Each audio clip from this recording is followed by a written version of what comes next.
It's time to finish the game. Let's go. Ball, 1st and 10 at the 12-yard line of the Seahawks. Sean goes right, has a cut back lane, and he does. He's across the 20, the 25, 30, 35, 40. Here he goes. Are they going to catch him? 40, 35, 30, 25, 10, 5. Touchdown, Seahawks. What a run by Sean Alexander. Finish the game. We gonna finish the game. Yeah, finish the game. We gonna finish the game. What's happening, everybody? This is Sean Alexander. Welcome to Finish the Game. We are back. I'm with my guy, Claude Jennings. You know what we're doing. Hey, we're finishing the game. Producer extraordinaire. What's up, my brother? Man, I'm good, Sean. You've just come back from being on the road, man, speaking at a great conference, right? Yeah. The Home Education Association of Virginia.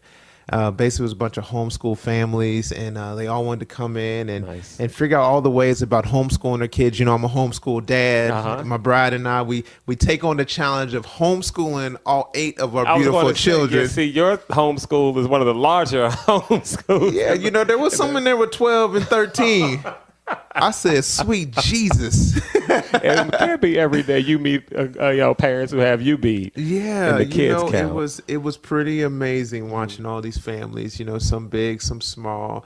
It was wild. And kind of talking about how we do our training of our kids. Because really homeschooling is really about training up your kids. Right. I think that if it was really about just education and that by itself, you would send them to the best teachers or get the best tutors in the world. But homeschooling is really about training up your kids. And so it was really cool and exciting to be there. I spoke 3 times. Yeah. Oh, and by the way, we're going to post the audio of the speeches.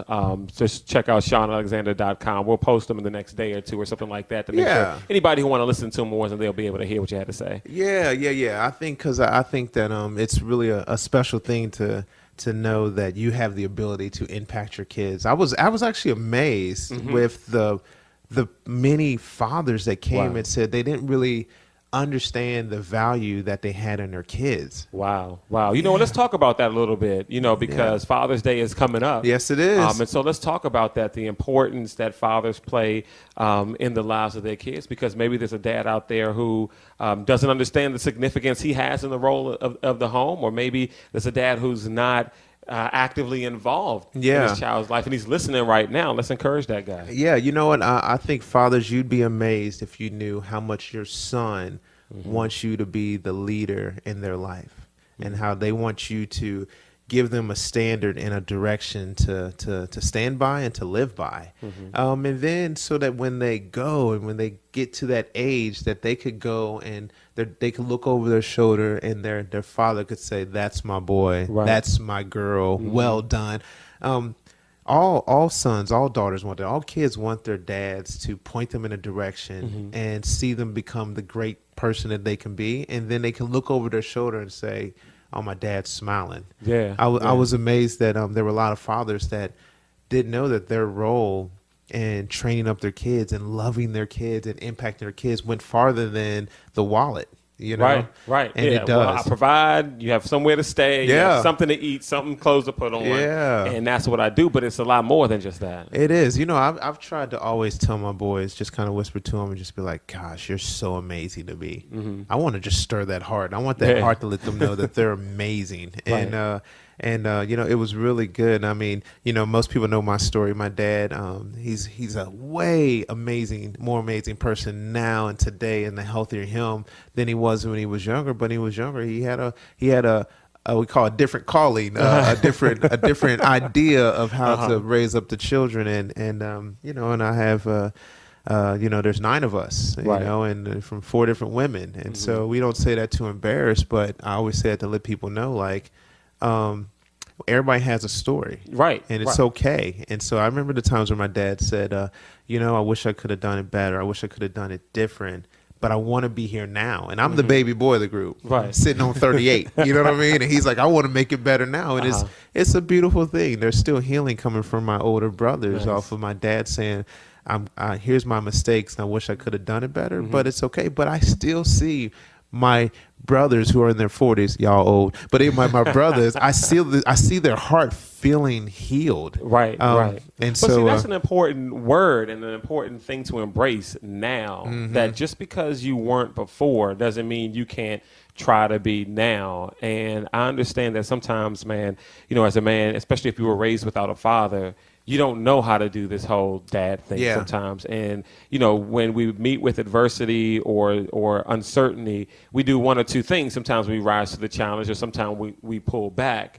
And there may be some people who are pulling back because they don't know what to do. But for someone who may not know what to do, or someone who's just unsure of how to figure it all out, they don't have an example, what would you, encourage them to do or to seek out, like, now, how to be that now? I would say the best thing that you can do as a father is always press in, take the lead. If it seems chaotic, go straight for it and then be vulnerable. Hey, I don't really know what to do right now, but I'm going to be here. Right. I'm going to love you, and I'm going to be here, and I'm going to admit the things that are off, and I'm going to tell you, hey, this is the best I got. And not as in feel bad for me, because I'm still the father. Yeah. But I'm going to be here. You get some dads be like, oh, I didn't know any better. No. Don't start the violin music. You know what I mean? Get in there and be like, yo, son, I didn't know, but I'm here. Now. We going to go now and play the game now. It's a very powerful thing when you actually decide that you're going to be involved now, because everybody wants to forgive the father. Yeah. Everybody does. Sure. And so fathers, give everybody the opportunity, go get in. I remember talking to a father that was a coach, and he said, yeah, I'm really nervous. My son's really rebellious. He's really doing this, that, and the other. Can you give him a call? And I said, well, you know what? Let me tell you the truth. If I call him and he shifts, you might never hold that great value of being the father, the standard maker, the direction giver for your son. He might give it to me. Wow. I was like, well, why don't we do this? Why don't every day you leave your job early, you wake up earlier in the morning, go eat breakfast with him every day for a month and watch what happens. I don't know what to say. You ain't got to know what to say. Just go. Give him your morning. Give him when you first get home and watch what happens. I mean, he called me like a month later and was like, I can't even believe this is the same kid. Wow. That's amazing. But you know what? It's so funny. And I like what you said, because it's like sometimes it's the things that we think don't matter that matters a lot, man. I was just thinking, because my father had died when I was 12. Yeah. And so, throughout your teenage years, early 20s and stuff, you don't have that pat on the back. One of the things that I miss the most, and I was just thinking about it the other day, it's interesting, is the pat on the back that says, hey, I'm proud of you.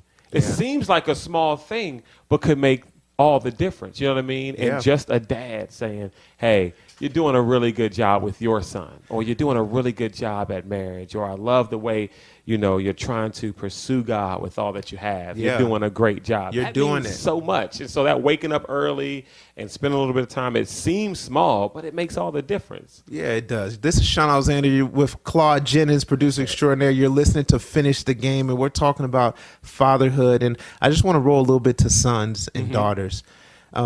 Make sure you position your heart to receive from your father.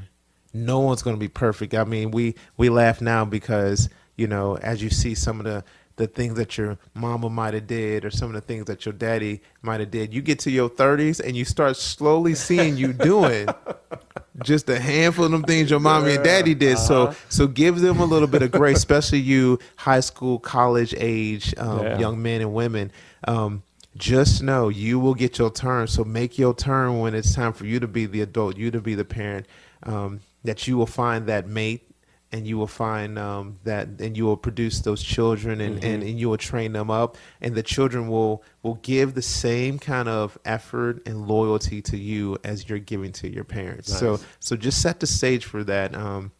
We've gotten a lot of emails and messages from college men, 20s, and also some high school men, and definitely a lot of college girls, to our surprise, So I would link all y'all up together, but okay, we'll get to another story about that. Matchmaker.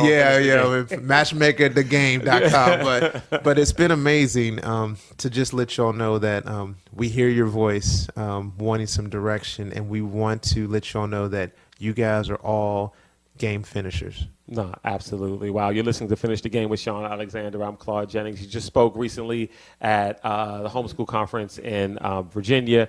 Father's Day is coming up. We're trying to encourage fathers to be there, to continue pushing. If you have been doing a good job in your kids' lives, just keep on keeping on and you know, carrying the torch of being a great dad and wear it proudly. You know, and if you have been struggling a little bit, man, just embrace now. Like, I'm here now, and try to be, you know, the best that you can be. Yeah, even if you got to take all the consequences on from embracing now, take it. Be a man. Because there will be consequences. Yeah, there will. I think sometimes you set yourself up for failure if you think, okay, I'm going to come in my kid's life after being missing for so long, and they're just going to smile and embrace me. And, you know, we're going to go to ball games. They may not want to do that. Right. They might want to be mad for a couple days, but stay in it. Stay in it. Because you're still going to be their dad. That's not going to change. And that's also for you dads that have even actually been in the house, but you have not got the connection with your son as you want. Just go get the connection with your son or daughter and stay in it. Even if they give you the attitude for them first couple days or hours or weeks, stay in it. Yeah, be patient. I mean, we want you to finish the game, but you got to start the game. Yeah, you continue to play the game, and then just as long as it takes,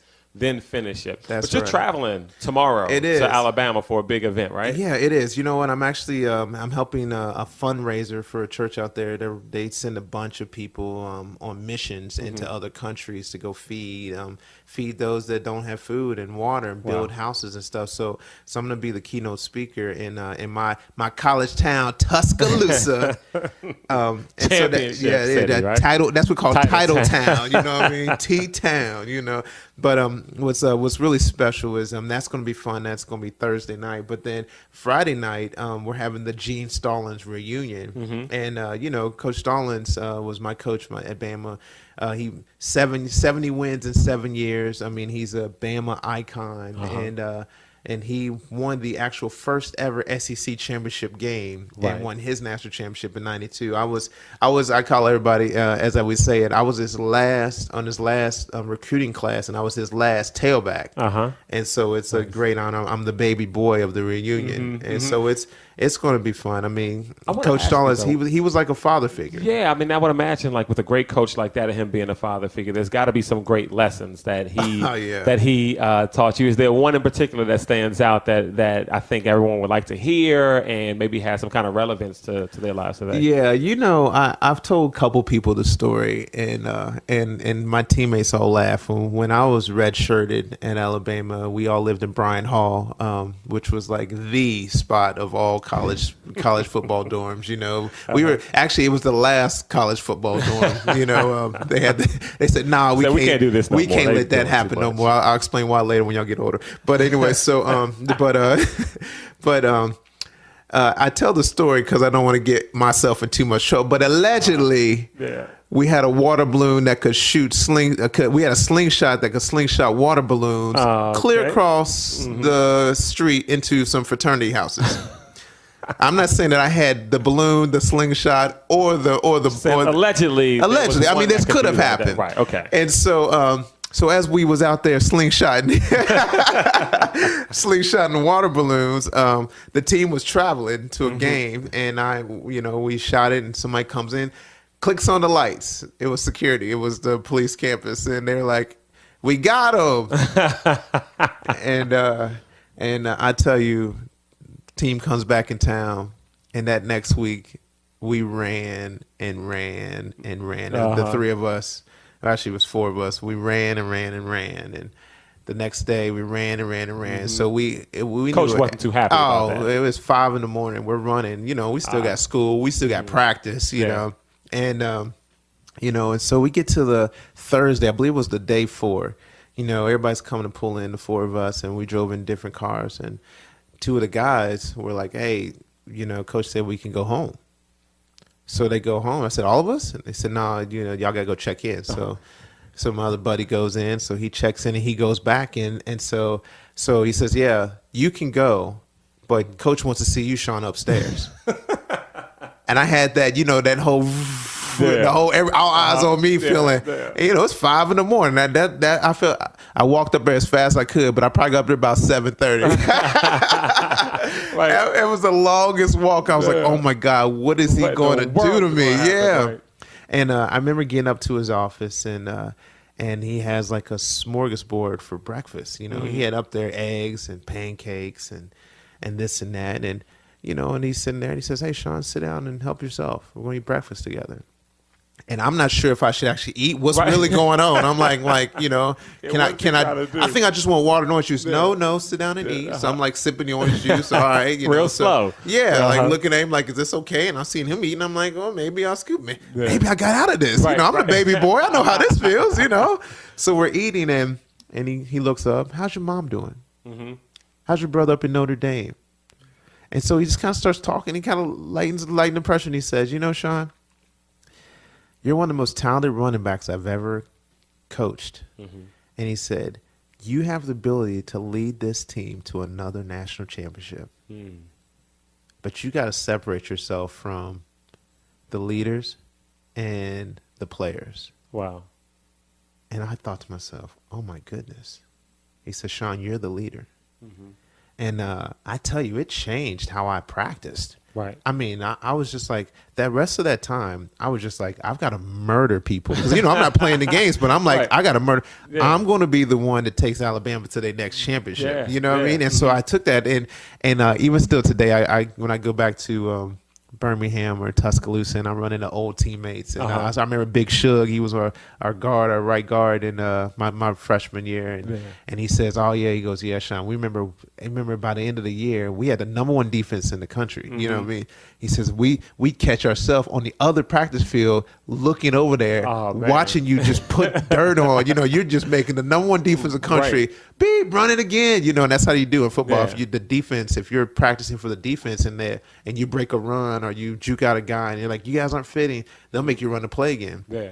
Well, I wanted to not only make them run the first, I want them to run the second play over again. And so I was like, it's going to take y'all 3 cuts to get this, And so I just remember that. But that all came from Coach Stallings labeling me. Wow. He's like, "You're going to be the one." Mm-hmm. And gosh, and I really feel like even with that, I could have left after my junior year. And Coach Stallings had went on and retired, and Coach Dubose comes in and becomes there. But after my junior year, we were just a good team. Right. But we had not won a championship. Yeah. We didn't win the SEC championship. We didn't win national championship. I ain't got none of those titles. You know what I mean?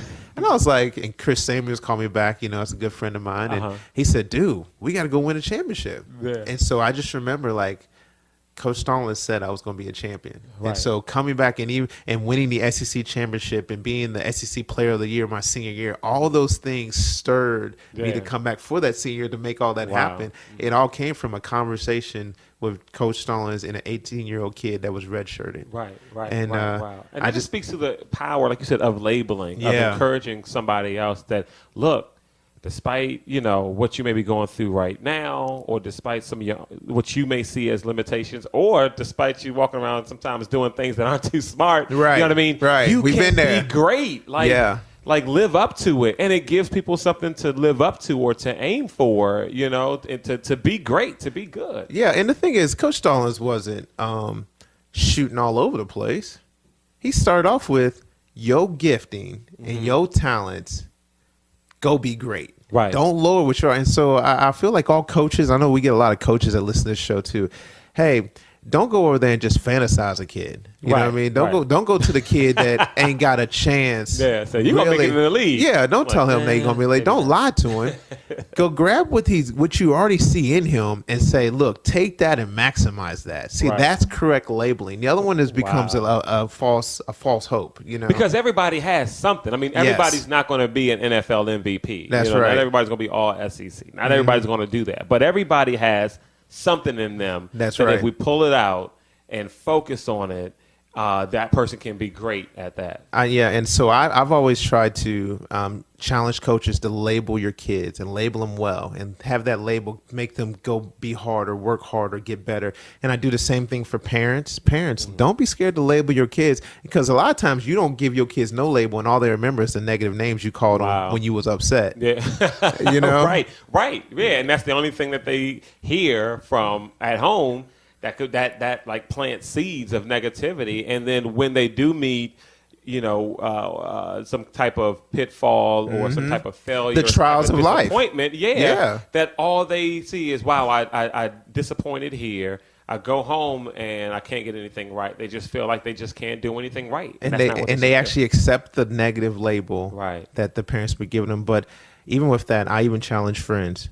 Man, go get around your friends and don't give them the fleshly name. Man, this dude parties so hard. Like, can we give him a name that's going to be some substance to it? Like, dude, you're great. You know what I mean? Right. You're the baddest man on this planet. You know what I mean? Like, that's so powerful. No, good. I feel like I had some tough friends. You know what I mean? Like, hey, y'all know about Kentucky, but I had some friends that you wouldn't want to go meet in the streets on a bad day. You know what I mean? I had some tough friends. You know.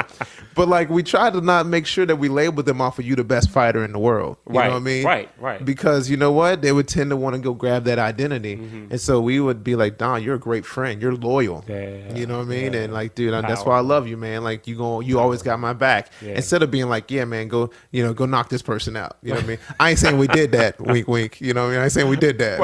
But what I'm saying is. The goal is to really give some labels to your friends, parents to your kids, coaches to your players. Give them a label that's going to make them rise to the occasion. That's what's real. Okay, so this is Sean Zander with Claude Jennings. You're listening to Finish the Game. You know, we've been talking about fatherhood. We've been talking about this great reunion I'm going to go to be around with Coach Stallings here Friday. I'm really excited to see Dabo Swinney. Yeah, Dabo's going to be there, right? And, it was to Alabama that they lost in the national. Are you going to talk to him about that a little bit? Well, I probably won't mention that too much. You know, he was the wide receiver coach at Alabama when I was all my years there. Nice. And so it's great to see him. You'll be sure to take some pictures and post some stuff from there. Follow you on Instagram and Twitter. I'll put it. I'll do the whole nine with him, and you know, because it was like his first job. You know what I mean? And so it's so crazy that he goes from first job with us into Clemson to being the head coach Clemson, and now he's turned that whole program around. To national check. Because for a while Clemson would be like right at the door, you know what I mean? And then there would always be this one loss that you just can't explain. Like late in the season, like, wait a minute, what? How y'all lose to South Carolina? Like Wake Forest. Like, how did that happen? And then, but they were able to make it to the championship game this year, and it was a great game. A great game. It was. It was the kind of game that you would like to see and us still win. You know what I mean? Like I told everybody, I was like, when we played Clemson, I watched how they came out the tunnel. It it looked like watching like little cousins, you know what I mean? Like they walk like us. They were like, we come to hit today. I was like, okay, they got the little Bama sweat. I was like, oh, that's Dabo, and of course Woody McCorvey was the offensive coordinator my freshman year, and that, and so he was over there, giving out the plays. I was like, oh my goodness, they're mini me's, you know what I mean? They're copying us, like the swag and I would say the heart of their program. Right. Looks like the heart of Alabama's program, and so X's and O's they always change, but like when I watched how they was doing it, I was like, oh, these boys gonna be here to the very end. And they were, and it was a good game. It was beautiful. So speaking of that, it's summertime. We got a little bit left before football kicks off again, man. What you think about baseball this year, man? First of all, everything that I do, right now, whether it's golf or watching baseball or whatever, it's all to kill time till football season. It's all. I just got to get to August, and so I got to find something to do. But you know what? I love the home team. I love the Nationals. They're nice. And they're doing pretty good this year. I mean, they're as of now, when we're taping the show, they are first in the NL East, and Mets are behind them. It looks like the Cubs are going to be pretty tough too. They'll see if they can break that Chi-Town curse. Shout out to the Gatosh family. I mean, my goodness, they love the Cubs, and they are always talking about how much the Cubs are better than my Cincinnati Reds, which, you know what? Yeah, I mean, we don't really watch baseball when the Reds aren't playing good. I'm just going to let you know. But I did get a glimmer of hopes with the Seattle Mariners. I know they running it. They okay. They fighting it this year. It's early, but they're in second place in the West. I mean, it's early. So, like you said, it's early now, but we'll see who finished the game. I mean, the Nationals just have issues in the postseason. So everything's whatever it is now. Yeah. We got to wait till September and October to see what's going on. Yeah, so, I'm hoping the Nationals do good. I've actually got to meet some of the guys on the team in these last couple years, and it's pretty cool meeting them, and they play well, and, it's kind of like, they kind of just, it's kind of like the Redskins and the Seahawks in the playoffs. You know what I mean? You're like, man, they're going to do good. Oh, they playing against them in the playoffs?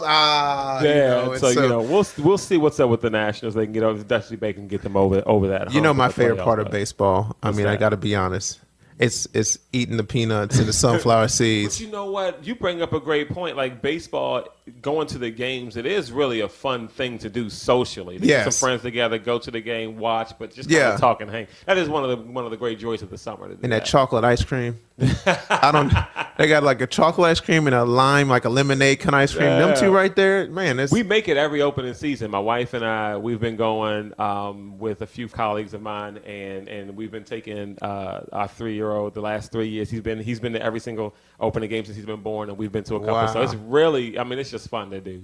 So let's do this. Let's say if the Nationals play against the Manners in the World Series, we will do a show right there, and we will we'll probably bring a guest that remembers this show if they can tell us a date and they can remember the number. Oh yeah. Let's pick a number. Sure. 32. Okay. You know what I mean? Easy. If they come out there and they say, "Hey, we remember this show, Nats and the Manners, World Series 32," we will get them tickets to the game, and they'll go to the game with us. Nice. That'll be fun. Great. That'll be great. All right, everybody. Well, this is Finish the Game. Yes, sir. Y'all come on back. We'll see you next week. The game. Yeah, we finished. We finished the game. We'll see you next week. We gonna finish the game.